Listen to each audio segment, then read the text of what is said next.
বিয়েবাড়িতে চুরি করে খাবার খেতে এসে নিজেই বিয়ের পাত্রী হয়ে বসে রয়েছি। শুধু 2 টুকরা মাংসর জন্য এখন বউ হয়ে বসে রয়েছি। কাজী যখন কবুল বলতে বলে তখন হুঁশ হয়। কাজী বিয়ের কাজের জন্য ঘোমটার নিচে থাকা মেয়েকে জিজ্ঞেস করে, মা কবুল বলো। আমার নাম মিহি, সেটা পরে জানবেন, কিন্তু এখন বিয়ে থেকে কি করে বাঁচবো সেটা বুঝতে পারছি না। কাজীর কবুল কথাটা শুনে মাথায় আকাশ ভেঙে পড়েছে। কি হবে কে জানে, এই বিয়ে করা যাবে না। মিহি কোনো কথা বলতে যাবে তার আগে একটা মেয়ে দৌড়ে এসে সবার সামনে দাঁড়ায়। মেয়েটা বলে, সর্বনাশ হয়ে গেছে বড় মা, অনেক বড় সর্বনাশ হয়ে গেছে। মিহি কোনো কথা বলে না, কিন্তু বিয়েবাড়ির সবাই উঠে দাঁড়িয়ে যায়। কি হয়েছে সেটা বুঝতে পারে না। পাত্র নিহান সে জিজ্ঞাসা করে, কি হয়েছে নুহা, কি এমন সর্বনাশ হয়েছে শুনি। নুহা জামার নিচ থেকে একটা চিরকুট বার করে দিয়ে মাথা নিচু করে দাঁড়িয়ে থাকে। আসলে নিহান ভাইয়া মানে হলো বাড়ির ব্যালকনি দিয়ে নিয়ে আপু পালিয়ে গেছে অন্য একজনের সাথে, আর যাওয়ার আগে এই চিরকুটটা লিখে দিয়ে গেছে, যেখানে সে বলেছে সে নাকি আপনার মতো এইরকম একটা রাগী আর বদমেজাজি মানুষের সঙ্গে সংসার করতে পারবে না, আর সে অন্য কাউকে ভালোবাসে, তাই পালিয়ে গেছে তার সাথে। তারা আজকে কাজী অফিসে গিয়ে বিয়ে করবে। নুহা কথা বলা শেষ করার আগে নিহান উঠে দাঁড়ায়। চোখ দিয়ে মনে হচ্ছে আগুন বের হচ্ছে। নিহানের মা হানিয়া বেগম ছেলের দিকে তাকিয়ে দেখে। নিহানের কি রাগ সেটা উনি খুব ভালো করে জানে। নিয়া এমন কাজ করতে পারে উনি ভাবতেও পারেননি, কিন্তু এখন নিহানকে কি বলে সামলাবে সেটাই বুঝতে পারছেন না। নিহান একটা রাগী কণ্ঠে বলে, বডিগার্ড তাড়াতাড়ি আসো, এখনই গাড়ি নিয়ে নিয়াকে খুঁজে বের করতে হবে। যদি বিয়ে করি তাহলে নিয়াকেই বিয়ে করব। মিহি সবার কথা শুনছে, যাক বাঁচা গেছে। ওর দিকে কারো খেয়াল নেই, এই সুযোগে বাড়ি থেকে পালিয়ে যাবে। মিহি একটু একটু করে পিছিয়ে যেতে থাকে, যদিও বিয়ে বাড়িতে সবার এদিকে খেয়াল নেই। কিন্তু হঠাৎ করে একটা আওয়াজ হয়, এই মেয়ে দাঁড়াও ওখানে। মিহি তবুও চলা শুরু করে, কিন্তু হঠাৎ করে আরেকটা ধমক পড়ে, এই তোমাকে দাঁড়াতে বলেছি না, দাঁড়াও। মিহি থেমে যায়। ওর দিকে একটা লোক আসছে। ঘোমটার আড়াল থেকে ভালো করে মুখ দেখতে পারছে না। লোকটা সামনে এসে ঘোমটা খুলে দেয়। মিহি বুঝতে পারে সে ফেঁসে গেছে, তাই পিটপিট করে চোখ খুলে বলে, জি বলেন। সামনে যে লোকটা দাঁড়িয়ে রয়েছে সে আর কেউ না, বিয়ের পাত্র নিহান মল্লিক। তার মুখে রাগ স্পষ্ট ফুটে উঠেছে। আর কেনই বা রাগ করবে না, বউ পালিয়ে গেছে বেচারার। নিহান যখন নিজের হবু বউকে খোঁজার জন্য বের হবে, ঠিক তখনই ঘোমটা পরা এই মেয়েকে পেছন থেকে পালিয়ে যেতে দেখে। নুহার কথা মতো যদি নিয়া বাড়ি থেকে পালিয়ে যায়, তাহলে এই ঘোমটা পরা মেয়ে যে এতক্ষণ বসে রয়েছে সে কে? নিহান বলে, এই মেয়ে তুমি কে? যদি নিয়া বাড়ি থেকে পালিয়ে যায় তাহলে তুমি বসে রয়েছো যে, তুমি কে? মিহির কলিজার ভেতরে যাও একটু সাহস ছিল, তাও শেষ হয়ে গেছে সামনে দাঁড়িয়ে থাকা লোকটার কণ্ঠ শুনে। মিহি কি বলবে এখন? সে বিয়ে বাড়িতে চুরি করে খাবার খেতে এসে 2 টুকরো মাংসের জন্য বউ সেজে বিয়ের আসরে যাওয়ার জন্য রাজি হয়ে গেছে। যদি সব জেনে পুলিশের কাছে বলে দেয় তাহলে কি হবে? ও কিন্তু পুলিশ থেকে বাঁচতেই বিয়ে বাড়িতে ঢুকেছে। মিহি কোনো কথা বলে না, চুপচাপ দাঁড়িয়ে থাকে। নিহান সামনে থাকা মেয়েটার এমন চুপচাপ দাঁড়িয়ে থাকা মেনে নিতে পারে না। তার রাগ আরো 2 গুণ বেড়ে যায়। নিহান এবার ধমক দেয় আর বলে, এই মেয়ে তুমি কি বোবা? কানে কথা যায় না? কি হলো, আমার কথার উত্তর দাও। কে তুমি? বউয়ের সাজে নিয়ার জায়গায় তুমি কি করো?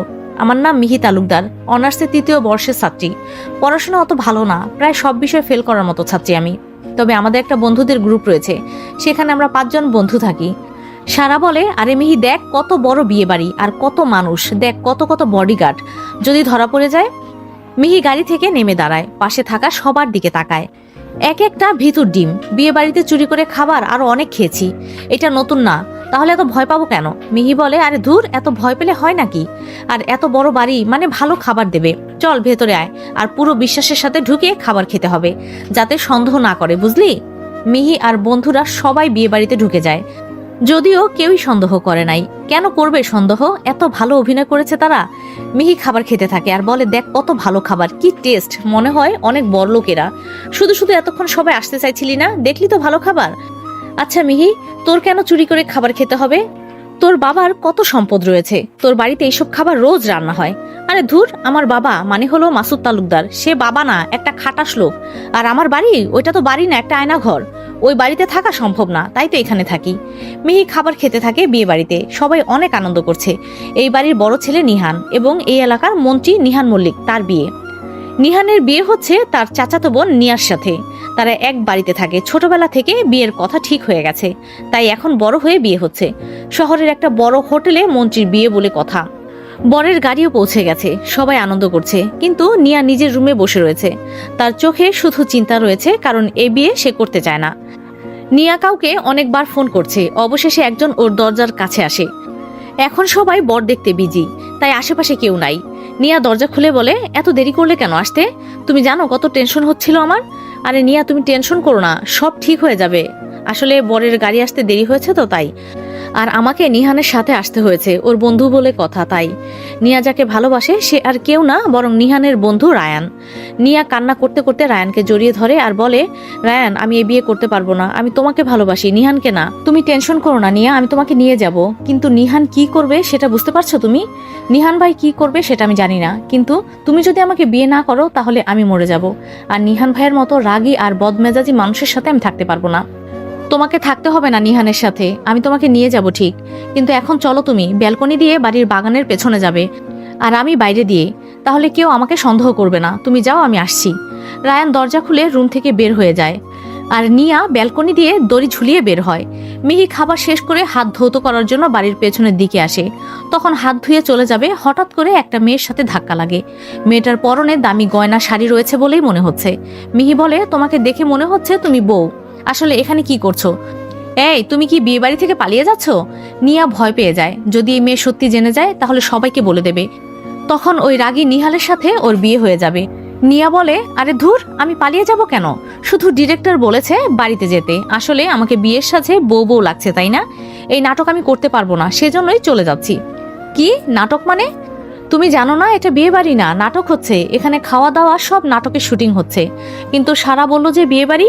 নিয়া বুঝতে পারে মিহির কথাটা বিশ্বাস হচ্ছে না, তাই যখন রায়ান সামনে আসে তখন তাকে বলতে বলে।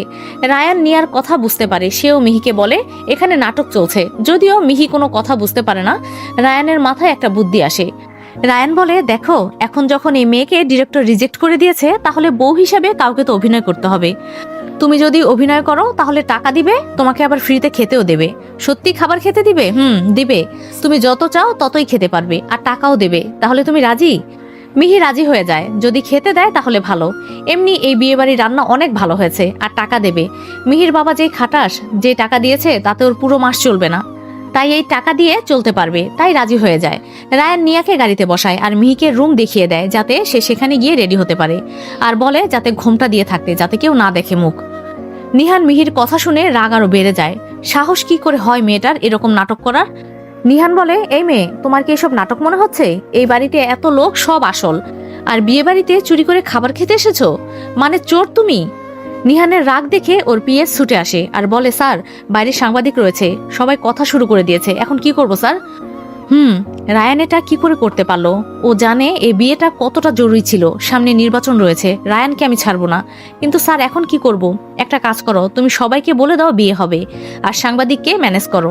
নিহানের কথাটা শুনে ওর সানভি বাইরে মিডিয়াকে শান্ত করতে যায়, সামনে নির্বাচন, এখন যদি কোনো ঘটনা ঘটে তাহলে সমস্যা হবে। মিহি বিয়ের কথা শুনে অনেক খুশি হয়, মানে এই খাটাস লোক অন্য কোনো মেয়েকে বিয়ে করবে আর ও বেঁচে যাবে। মিহি ঘড়ির দিকে তাকিয়ে দেখে অনেক সময় হয়ে গেছে, ওর বন্ধুরা মনে হয় চলে গেছে। মিহি পেছনে ফিরে চলে যেতে থাকে, কিন্তু তখন নিহান মিহিকে ধরে ফেলে। মিহি বলে, কি হয়েছে?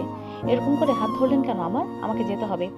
নিহান বাড়ির সবাইকে একটা রুমে যেতে বলে আর মিহির হাত ধরে ওকে একটা আলাদা রুমে নিয়ে যায়। মিহি যেতে চায় না, কিন্তু নিহান জোর করে নিয়ে আসে ওকে। রুমে ঢুকে নিহান দরজা লাগিয়ে মিহির হাত ছেড়ে দেয়। নিহানের হাত থেকে ছাড়া পেয়ে নিজের হাত ভালো করে দেখে একদম লাল হয়ে গেছে। এত জোরে ধরেছে হাতটা। মিহি বলে, এই, আপনি এমন লোক কেন? বলুন তো, এরকম জোরে কেউ হাত ধরে লাল করে দেয়? প্রতিদিন কি পালোয়ানদের মতো এক গামলা ভাত খান? নিহান দরজা বন্ধ করে মিহির দিকে তাকায়, এই চোর মেয়েটা ওকে পালোয়ান বলছে। নিহান বলে, এ মেয়ে, তুমি তখন পেছনে ফিরে কোথায় যাচ্ছিলে? একে তো চুরি করে বিয়েতে খেতে এসেছো, আবার কি চুরি করতে গিয়েছিলে শুনি? এই দেখুন, একদম আমাকে চোর বলবেন না, আমি খুব ভালো মেয়ে। আর তখন চুরি করতে যাব কেন? আমি বাড়ি ফিরতে যাচ্ছিলাম। আপনি না বললেন বিয়ে করবেন? বিয়ে করব, কিন্তু সেটা অন্য মেয়েকে না, বরং আপনাকেই বিয়ে করব। রেডি হন, বিয়ে হচ্ছে আমাদের। মিহি কি বলবে সেটা ভুলে গেছে। এই লোকটার মাথায় কি সমস্যা সেটাই তো মনে হচ্ছে। তাকে বিয়ে করবে মানে? মিহি বলে, কি বললেন? আমাকে বিয়ে করবেন মানে? আমি আপনাকে বিয়ে করব না, বাসায় যাব আমি, আমাকে যেতে দেন। আপনি নিজের বউকে বিয়ে করেন, আমাকে না। সেটা আমি নিয়াকে বিয়ে করতেই চেয়েছিলাম, কিন্তু আপনি সব খারাপ করে দিলেন। সো এখন এই বিয়ে আপনিই করবেন। আমি কি আপনাকে নিয়াকে বিয়ে করতে নিষেধ করেছি নাকি? সেই তো অন্য ছেলের সাথে পালিয়ে গেছে, আর আমি বিয়ে করতে পারবো না। আপনার মতো এরকম খাটাস লোকের সাথে সারা জীবন সংসার করতে পারবো না আমি। আমার কোনো শখ নাই আপনার মতো চুন্নি মেয়ের সাথে সারা জীবন সংসার করার। সামনে নির্বাচন, তাই এখন কোনো ঝামেলা হোক সেটা আমি চাই না। ততদিন চুপচাপ নির্বাচন শেষ হওয়া না পর্যন্ত আমার বউ হয়ে থাকতে হবে, আর এর জন্য যত টাকা দরকার তত টাকা আমি দিব। এসব টাকার গরম কাকে দেখাচ্ছেন? আপনি নিজের টাকা নিজের কাছেই রাখুন। আপনার মতো এরকম টাকা আমারও আছে। আমাকে দেখে কি আপনার ফকিনি মনে হচ্ছে যে টাকা দিচ্ছেন? ফকিনি না হলে কেউ কি বিয়ে বাড়িতে চুরি করে খাবার খেতে আসে? 2 টুকরা মাংসের জন্য কবুল বলতে রাজি হয়ে যান।